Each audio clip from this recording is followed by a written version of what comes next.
My name is Chris Gethin, and what I aim to bring to you is inspiration, motivation from clients, everything that will allow you to evolve as a human being. Hello everybody, Chris Gethin here, and welcome to the Chris Gethin podcast. This is the very first podcast of 2023.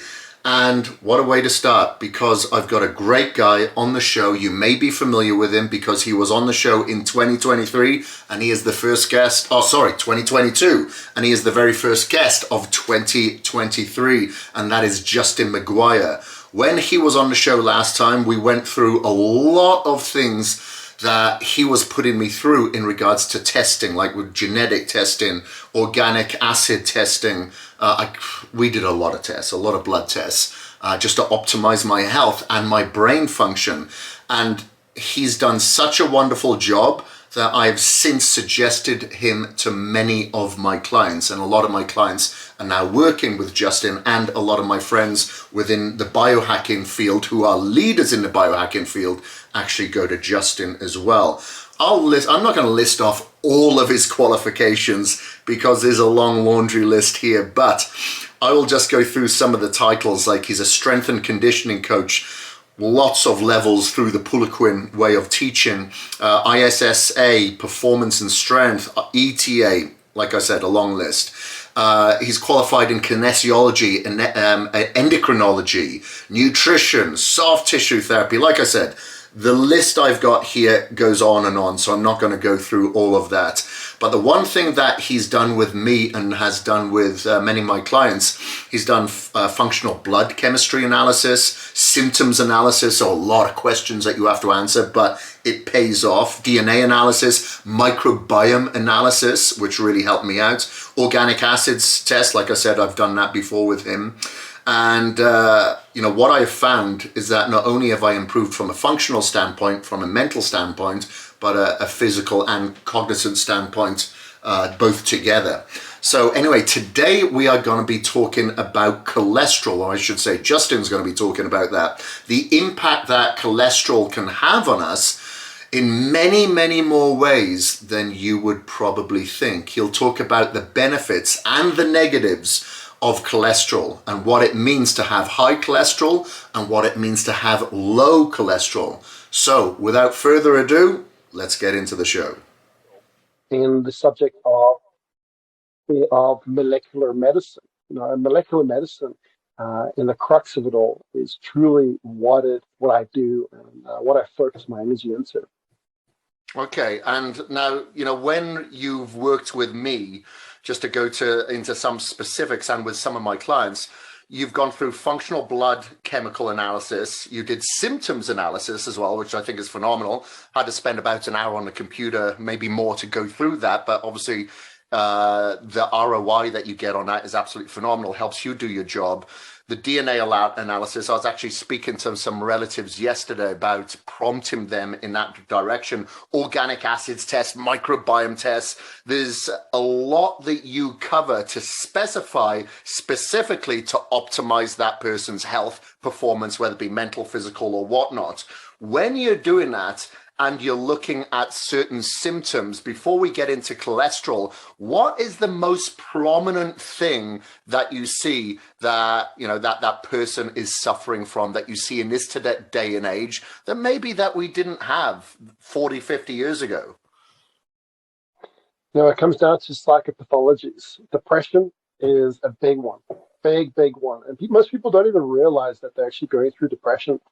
Particularly people from your generation, Chris, it was all about, toughing it out, blood, sweat, and tears, and, being a men don't cry kind of analogy to life. Yet when you dive into it and you see like poor mood, poor motivation, lethargy, apathy, these are all symptoms of depression. And this is rising up to insurmountable amounts to the people that I'm helping. I would definitely say, depression, anxiety, and insomnia would probably be the three major symptoms that are expressed at much greater volumes in the populace nowadays than what they were 10, 20 years ago. Okay, interesting. Yeah. And I could probably attest to that without analyzing people specifically like you do. But from what I see, what I've experienced myself, it's very, very common. Obviously our DNA hasn't specifically changed, but an environment has, and it's having an influence on our environment. So let's get into cholesterol and its impact on, behavior that you were speaking about. Can you just break down very briefly what is cholesterol and then these impacts that they may have on the gut microbiome, on the immune systems, people's mental health, etc.? Awesome. No, so cholesterol is a sterol, right, that's produced by all living cells. It's important for structural integrity of the cell membranes, but it has pleiotropic value. What pleiotropic means is a diverse value and effects in the body. So most people recognize cholesterol with regards to cardiovascular disease. And rightfully so, cholesterol helps to heal microabrasions that are caused by oxidative stress. What are the causative factors of oxidative stress? Well, it's interesting if we look at society now as opposed to 20 years ago, and this has a link again to depression, there's a higher incidence of heavy metal toxicity occurring. And there was an article that Dr. Serkis actually launched on this, whereby he was citing the use of a very new novel chelator called emeramide, and why he feels within his article, and I agree with him, as to the future of our health improvement efforts should dramatically incorporate the use of chelators that do not strip us of our minerals. So, and obviously there are other chelators that are very effective, but do so. It can cause other neurological and endocrinological dysfunction, but this is a very novel one. But for every due reason, if we look at cholesterol and the impact that it has on cardiovascular health, when we have high amounts of oxidative stress through radicals such as poor iron utility, poor copper utility, which are often distorted due to calcium not being regulated properly, which heavy metals have a big role in distorting calcium ion flux.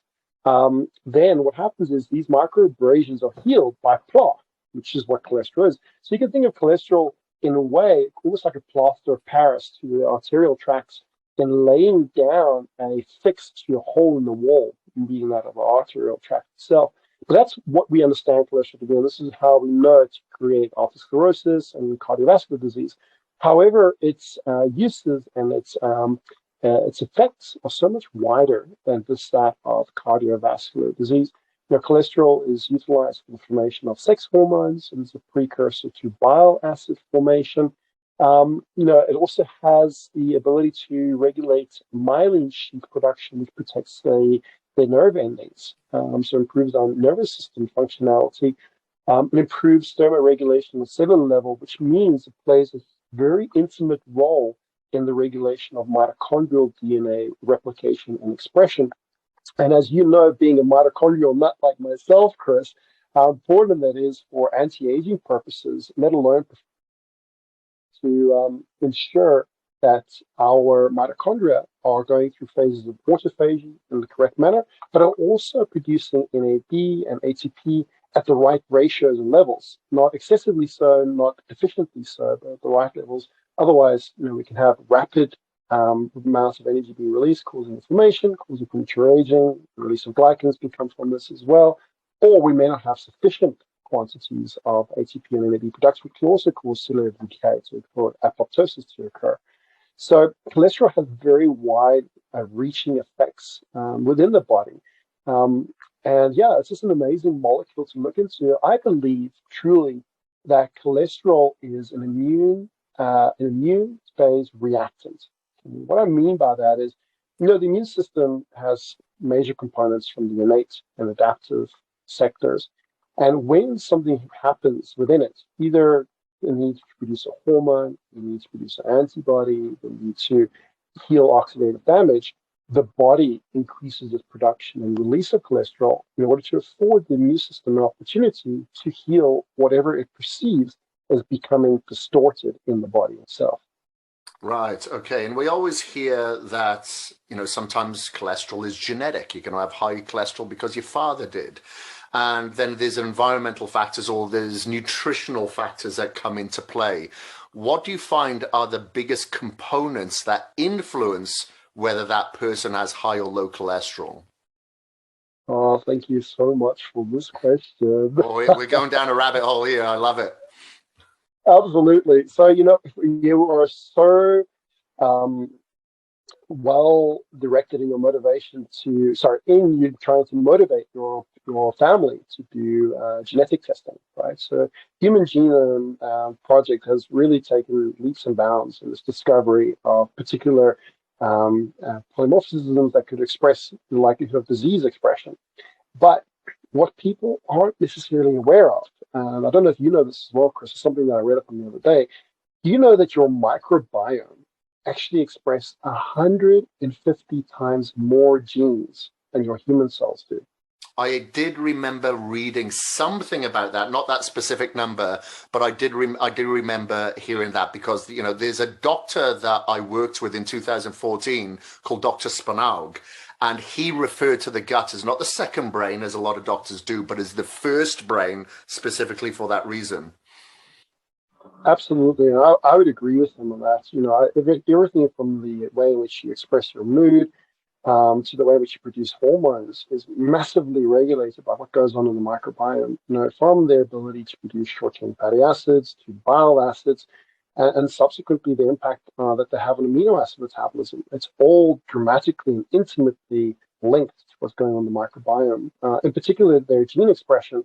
So, human genome and microbiome genome interact with one another, and this is what implements or indicates an outcome of epigenetic reactivity. So yes, you may have hereditary vulnerability, should we say, to the expression of high cholesterol or even low cholesterol. And there's two tests that really do a good job at indicating this apart from gene tests, and that's the APOA1 and the APOB test as well, which indicates genetic reactivity in the production of either HDL or LDL or the insufficient capacity to do so. But any gene is only, so we say, a gene is a loaded gun, right? And the trigger are epigenetic factors. And one of the biggest triggers to cause this epigenetic factor of poor cholesterol metabolism, in my opinion, is that of the microbiome, poor microbiome DNA expression. What causes this? This would take us 10 hours, 20 hours, 100 hours to go into. There's a whole host of factors. But notably, what I'm coming to find in my practice, one of the biggest causative factors for microbiome disruption, apart from poor lifestyle and stress that comes along, that fuels either bidirectionally one another, is actually contamination of heavy metals in modern day society. It is becoming far more repellent than people realize. And in particular, because we have a lot of non-native EMF radiating around us on a 24/7 basis, the positively charged ions from these heavy metals are causing a lot of radiation damage in our bodies, which cause a shift in the pH in our guts, which allow and afford the opportunity of pathogenic microbiome to proliferate, taking hold and overwhelming our commensal bacteria not to be able to support optimal physiology. Interesting. So let's just touch on that briefly, with the heavy metal contamination, whether that be coming from, like you said, non-native EMFs, pollutions, our food supply. How would somebody, because you mentioned about binders earlier, but we don't want to bind all of our vital nutrients out of the body at the same time. Is it like a simple answer to say, hey, you need to earth yourself, you need to take chlorella, you need to take activated charcoal, or, make sure that you're wearing Faraday clothing, mitigate the damage.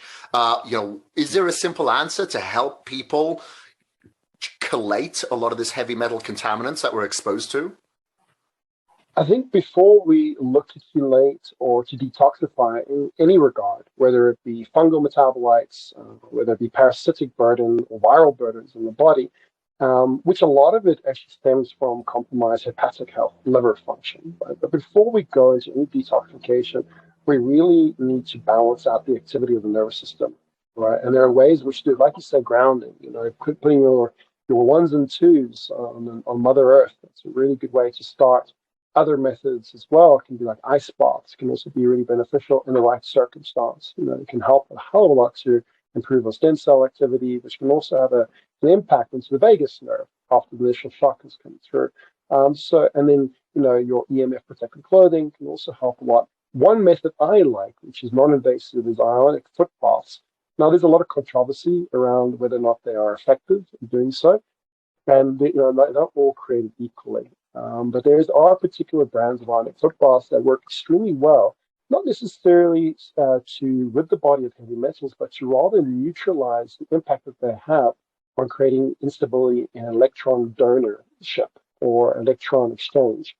So that's a really good way to start. But apart from that, this is where, the evolutionary science and peptides has really afforded us the opportunity to go straight to the message that our bodies should be able to create on their own, predominantly through microbiome health, and provide our nervous systems with the opportunity of peace and calm. And through their use, we can get the body to a point where, okay, we can say, great, now it's time where we can start to chelate. Now it's time we can start to remove, restore, and rebalance. And during any chelation, it's very important to make sure that your antioxidant activity is supported. Now, that doesn't just mean giving yourself glutathione. It means making sure that, for example, your lithium concentration is adequate in order to support glutathione SL transferase activity. Or if your riboflavin metabolism is well enough to support thyroidoxin systems. And so there is a lot of lateral consideration when you go into supporting somebody through chelation. But in essence, when you do go through chelation, you need to make sure to support mineral supplementation, the right form of mineral supplementation. The bionic minerals are probably the better source of minerals to take. And in addition to that, to support antioxidant activity, and that stems from precursors from nutrient factors to amino acids, and everything in between as well. So you don't want to run straight into ridding the body of its burden if the body is in a sympathetic state. That's the crux of it. You really want to modulate the body so that your autonomic tone is in a position to take on change. And it's going to be said for, in the work that you do, Chris. A lot of people come to you, I'm sure, that are overweight, aren't feeling great, and they just want to dive headfirst into the most elaborate and extravagant exercise program. But and I know, if they were to do that, the amount of inflammation that their bodies are going to undertake is not going to afford optimal hormesis effect. In other words, their homeostatic adaptation is going to be poor, and they're likely to cause more issues with their adrenals, their thyroid, and so on and so forth, let alone their testosterone levels, which all us guys and girls like to increase. So the same can be said, thinking about reforming the body. And this is where, the time that I spent in personal training and strength and conditioning really gave me insight into the approach of molecular medicine in a way in which other practitioners don't necessarily have. Because I've seen on the gym floor, in the weight room, what happens when you go too fast, too quick, too fast. Right? And it just blows up in your face, or blows up in the person's face that's trying to improve on their health. And the same can be said. You've got to get the terrain to the point where it can support the body to go through the changes it needs to go through. Yeah, very, very fascinating answer. There was a few things that popped up there where, like I remember when you got me to go through my chelation process, I was doing glutathione. You're like, no glutathione at this specific time. And yeah, I had to support myself with a lot of minerals. I remember taking like 4 or 5 different types of magnesium at different times of the day. And it all goes by a case basis. Obviously, I went through a lot of tests with you, the Dutch test, the organic acid test, a plethora of tests. So you could specify the chelation or the detoxification process that I could go through and not be so aggressive with it. Because like you said, a lot of people are in that sympathetic dominant state the whole time. And it's just going to recycle and make it worse and go back into the system and never, ever chelate itself. And when you mentioned about specifically active individuals that I work with, it's funny when you see the correlation. Obviously, both of us are into bodybuilding as well. If I look at the bodybuilders that are very relaxed, they seem very chilled out, very laid back. Let's think of a Dexter Jackson. It's like their careers, have longevity. Their bodies, and they don't seem to age as much. When you see the people who are very on edge, they have maybe wake up with a little bit of anxiety, and that aggression feeds them to be successful in bodybuilding. that longevity of their career is greatly shortened in comparison. Do you know, obviously this is me just coming up with observational studies here, I guess, or reservations. Have you noticed a correlation with the people that you work with like that? Absolutely, absolutely. And it all comes down to the impact that hormones have on neurotransmitters and how particular physiological states are able to metabolize hormones, right? Yeah. So in the example you gave, when I was in the bodybuilding scene, I was never the best bodybuilder, but I enjoyed it the time that I did it. I was big, but nowhere near the top levels. But nonetheless, I was around people that were amazing, absolutely. And I saw the difference between, even in myself, when I had moments of pure rage, aggression, like listening to so much heavy metal that I think I contaminated myself with heavy metals through my headphones. So, I rapidly found inflammatory disorders to come about. My hair went gray very quickly after doing that.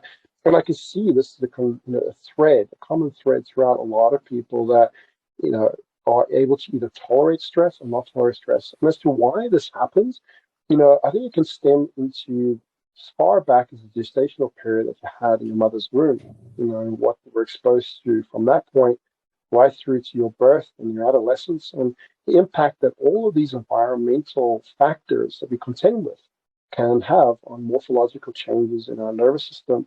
And also to that point, how the nervous system reacts to the endocrine system, and how the endocrine system can either be supported in its optimal metabolism through the nervous system, or, if you take, for example, if you take a steroid, one person can take a steroid, another person can take a steroid, one person can exhibit extreme amounts of aggression. This is like when they refer to it as steroid rage. Another person can take that same steroid and be as cool as a cucumber. And this really comes down to a multitude of factors, from the health of the liver, its capacity to have sulfation occur in an optimal manner, and if glucuronidation is supported, and again linking that to the microbiome, whether or not glucuronic acid is stripped by unwanted bacterial pathogens, or even commensal bacteria that's overgrown in contrast to others. So it's a huge amount of contributing factors that actually can impact a person's ability to stay calm, dependent upon what stimulus they receive into their body. And this is where the work that you're doing and that I'm doing behind measuring biometric variables is so, so, so invaluable, because you can do a complex series of molecular diagnostics, which warrant their investment for sure. They are valuable, but that doesn't give you day-to-day, real-time understanding of what the body is going through. And by utilizing HRV, glucose parameters, body temperature parameters, sleep variables, all of these biometrics really give you good insight if your body is responding or it's responding in a dysfunctional parameter. And whether you're going in one direction or the other, you can make course directive changes, even to like the quantity of a hormone using, or potentially giving your body support and being able to metabolize that hormone. In the case of endocrinology, as an example, I mean, there's a huge, we can go into pharmacology here as well, which everything requires different donors for different systems of conjugation. Firstly, to support modification, but conjugation to occur, and how this interplay has within the gut ecosystem as a whole. Interesting. Yeah, fascinating. Like, there's seems to be a great correlation with some of my clients that are experiencing inflammation, whether it may be physical in their joints, that they think they're weight training, they're supposed to get it. And others are just hitting some type of plateau, because the majority of the people that we work with, have a lot of responsibility with their business, with their families, and they think they can perform based on their motivation and their discipline. However, that's burning a candle at both ends, because they're not sleeping, they're not prioritizing their sleep, they're eating their food in a sympathetic state, they're not focused, they're not putting a fork down between bites, they're scrolling, they're watching, reading, whatever. And they just aren't getting the results that they want, because they think more is better. Faster means that they're going to get over that finish line more efficiently, when it's the absolute opposite. But the unfortunate thing, when you do suggest things that are free, earthing, meditating, making sure that you're eating very slowly and mindfully, it's like they don't put any value in it, which is unfortunate. But hopefully, listening to you in this podcast, they're going to put some value into it. Now, going back to cholesterol, I'm going to put a link to the article that you gave me in the show notes. I had a deep dive in there, and I thought it was absolutely fascinating when you look at the negative impact of low cholesterol. People think low cholesterol, thumbs up. But, looking at things like ADHD, ASD, frustration, aggression, depression, all these types of symptoms come at a low cholesterol. Could we go into that a little bit, Justin? Absolutely. I think it's so under acknowledged and under observed the impact low cholesterol has on our psychology, let alone immunology. Like I mentioned to you before, I believe cholesterol is an immune phase reactant, right? And in it being that, if your immune system is not able to surmount a defense due to any environmental disruption, being that of heavy metals, being that of fungal metabolites or fungal overgrowth, mycotoxin burdens, eventually, and I noticed this in a mutual friend of ours that I'm helping, another bodybuilder who's starting to come out of that shadow. When I looked at his cholesterol profile in the start of his health debacle, it was quite high. And over time, it actually dropped quite low. Now, most doctors would probably construe this as being a good thing, but I don't. Actually, what I'm seeing there is immunological fatigue, right? And the immune system not being able to mount enough of a raw material defense to support everything from urology to endocrinology to immunology. Again, but yeah, it's quite interesting to see, the studies that they've done on low cholesterol associated with autism spectrum disorder, associated with ADHD, associated with addiction. The likelihood of cocaine addiction is 3 times higher in those low cholesterol than those with high cholesterol. It's quite a crazy That's amount. crazy. When I read that, I almost fall off my chair. Yeah, and if you think about it, it makes sense because, all right, think about autism. Autism is a massive imbalance of oxidative damage that's going on in the brain. If you don't have enough cholesterol to support myelin production, what do you think is going to happen? It's going to make the pathology that much worse.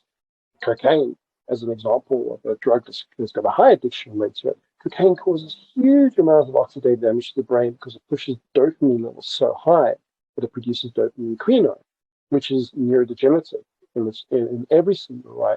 Now, if you don't have enough cholesterol, which supports phospholipid or bile acid metabolism, which supports phospholipid metabolism, then the outcome is going to be is that those dopamine tracks are going to be further strained, causing that person, the host, to want more of the substance to get away from the reality of the oxidative strain the brain is now under or has undertaken. So it's very much a process of understanding the interlinked nature that cholesterol has with like bile acids in particular. Bile acids, so we've got 3 major bile acids. You've got glycocholic, deoxycholic, and another one, ketodeoxycholic. I actually wrote it down, so I always forget that one. And all 3 of them have an impact to regulate both NMDA, otherwise associated with glutamate receptors, and GABA receptors.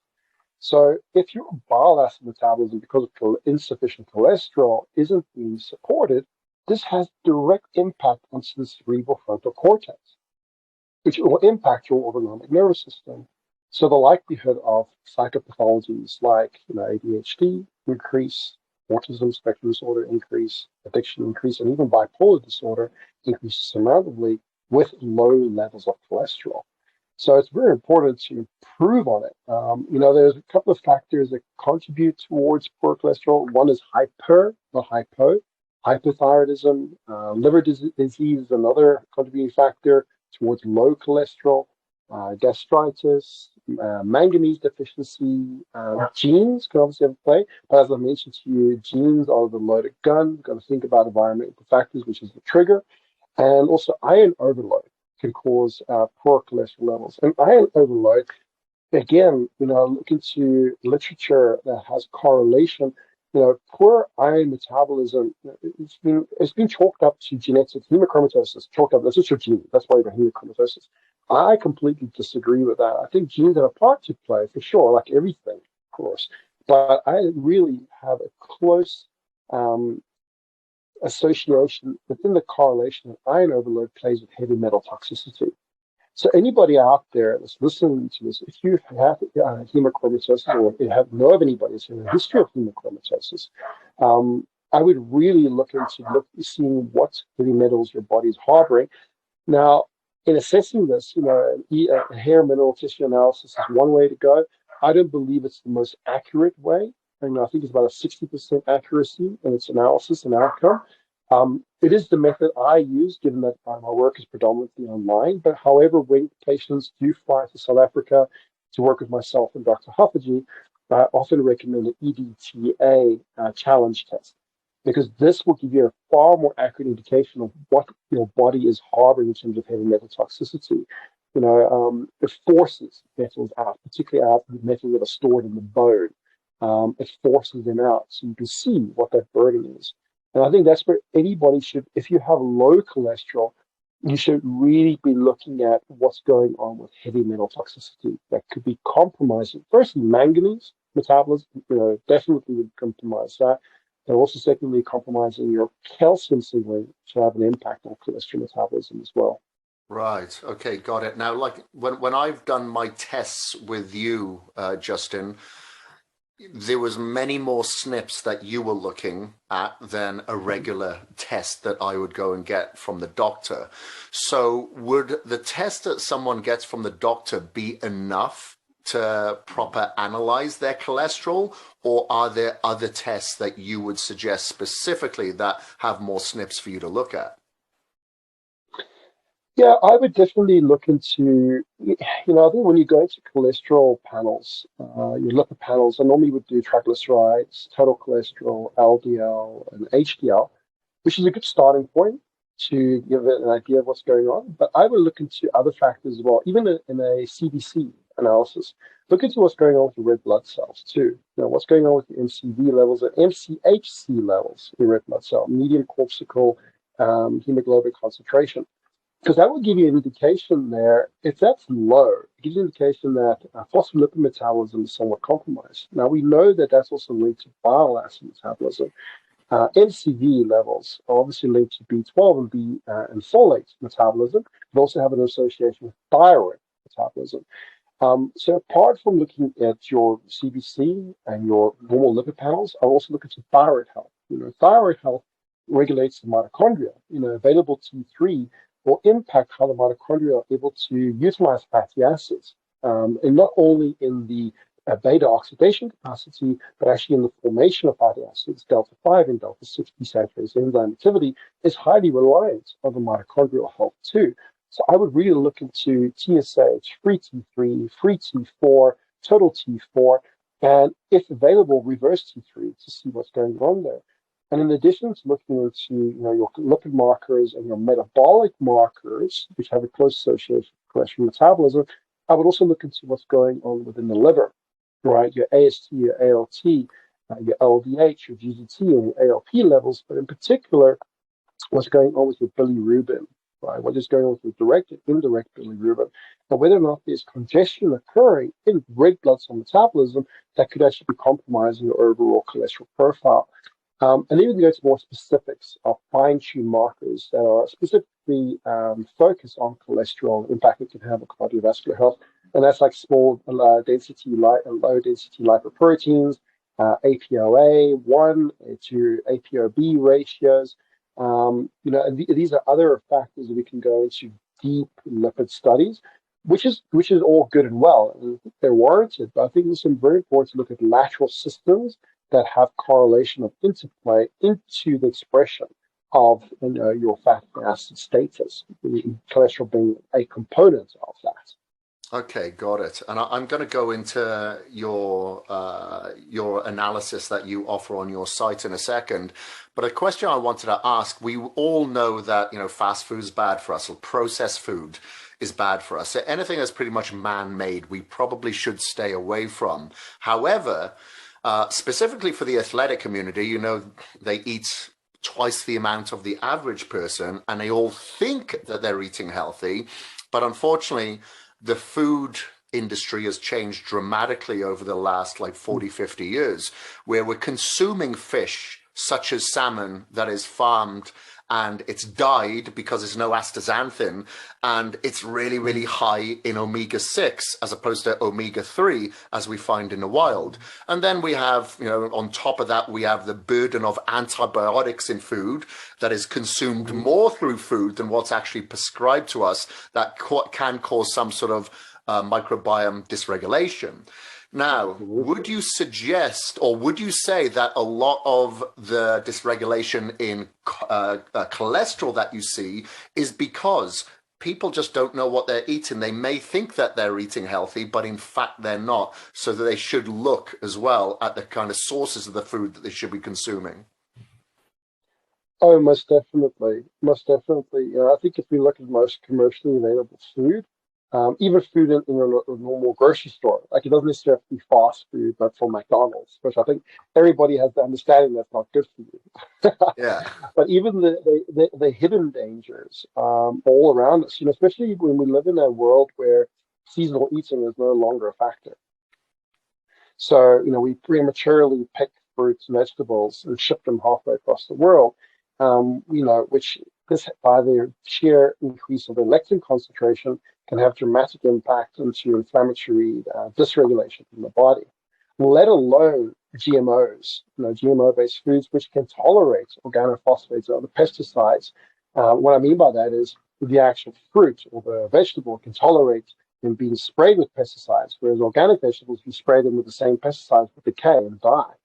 So now you've got a genetically modified organism, this vegetable, that's tolerating pesticides, and you're consuming it, and you're wondering why, like, gluten intolerance is on the rise. It's so funny, especially the topic around gluten. Like, gluten wasn't an issue 30 years ago. Nobody complained about bread causing bloat.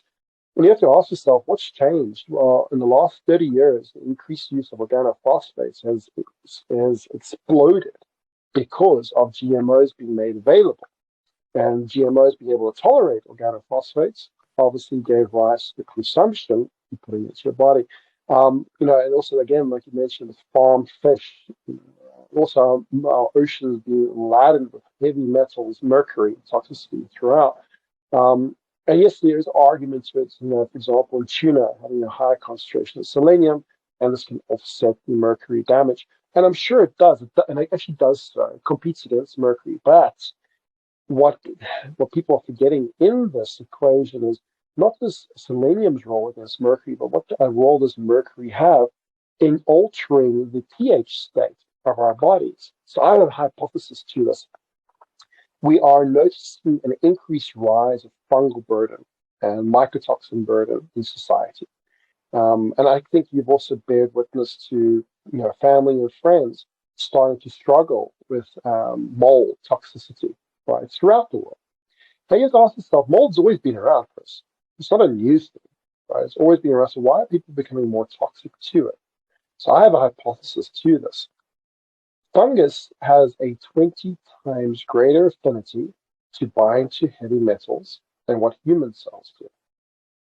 So I believe that it's the body's way of creating an adaptive alteration to pH, affording the fungus opportunity to proliferate so that it can bind to heavy metals, reducing the oxidative damage that they otherwise may have caused to the body.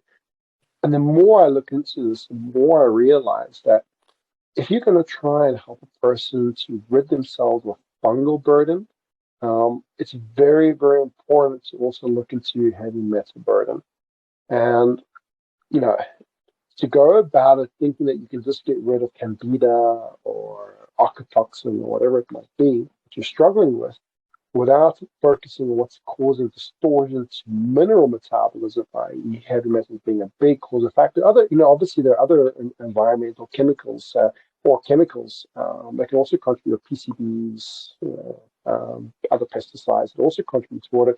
But heavy metals in particular in a society that has an insurmountable amount of non-native EMFs radiating around our bodies on a continual basis, especially that with the launch of 5G coming out a few years ago, we really need to look into why are people experiencing more fungal overgrowth than ever before. And I believe it's because of heavy metal toxicity on the rise.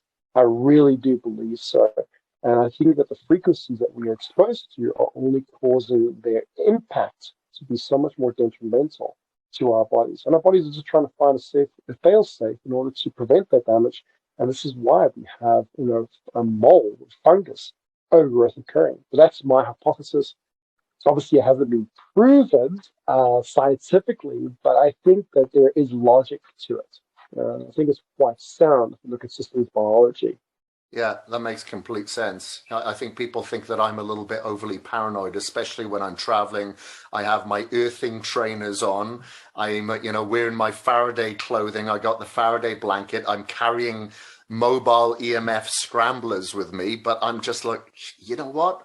I'm just playing it safe. And if I don't experience any jet lag while I'm traveling because of a lot of the things that I implement, then so be it. Maybe it's a placebo. Hey, it makes me feel so much better than if I don't. So I'm gonna follow that protocol. Now, there's going to be a lot of people. Sorry. I think you justified it. I think you absolutely Yeah. justified in doing so, Chris. Absolutely. Recently I came back from America and I actually messaged you on this, and I didn't take the right. I took precautionary measures in giving electron donors like methylene blue and Yeah. trying to protect the nervous system with DHEA and aldosterone and all those things. But I didn't take the right measures in protecting myself from EMF on this trip, and I was slammed for a good 10 days afterward because I hadn't done so. And I think I did half the amount of travel flight time that you'd regularly do. So it does warrant inclusion, into any type of travel strategy so that you don't allow these heavy metals, which we all have. I'll send you an article off this as well, just on our private WhatsApp, to share it if you want to, Okay, I on will. what Dr. Surface actually talks about on this. And I think that, when you read it, I think you'll be aligned to what I believe, to be true, with this being a huge burden that's just going unacknowledged, really, Yeah. really unacknowledged.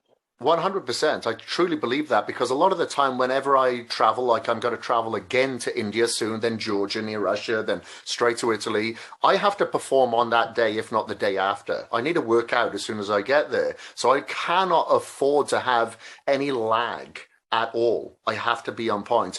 And all these implementations seem to work for me. If I don't do it, then much like what you experienced, I feel it straight away. So there has to be something. But unfortunately, because it's invisible, a lot of the time people don't really put any value in it.